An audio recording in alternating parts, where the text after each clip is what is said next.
Well, an interval fund gets its name because literally there are different intervals during the course of the year where the interval fund provides redemptions, or as some would say, liquidity. So keep in mind, Roger, that all of these, we call this the alternative investments space because it's alternative to stocks and bonds. You can buy and sell a stock and bond just about any second of the day.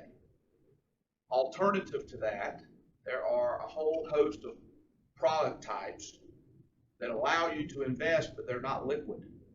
So a non-traded REIT is one of those. A non-traded BDC is one of those. An interval fund is also one of those, but where interval funds became somewhat more accepted in our space is because it provides more liquidity than a non-traded REIT or a non-traded BDC. So if you're an advisor and you don't quite want to use a non-traded REIT or BDC because you're a little afraid of the illiquid nature of it, you can use an interval fund, and there's just more liquidity to it.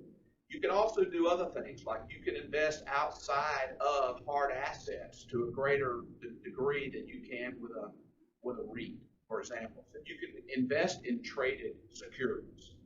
They can be real estate. I don't think they have to be real estate. And you can certainly invest in opportunities that help you provide that liquidity.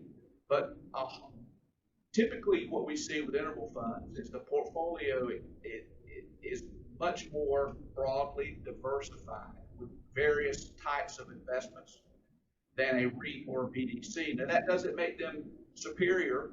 There's an argument to be made that some things are too diversified, over diversified. Okay, so it doesn't make them superior, it just makes them different.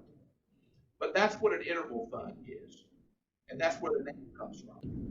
And so are they lending to entities that then provide liquidity events or liquidity to their investors? I kind of missed the beginning.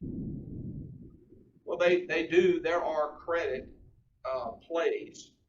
Some are a hybrid of both equity and credit, but certainly there are credit plays to an interval fund where they're investing in debt or they're loaning money, that sort of thing. But predominantly, and again, I understand you're a real estate guy, predominantly it's real estate.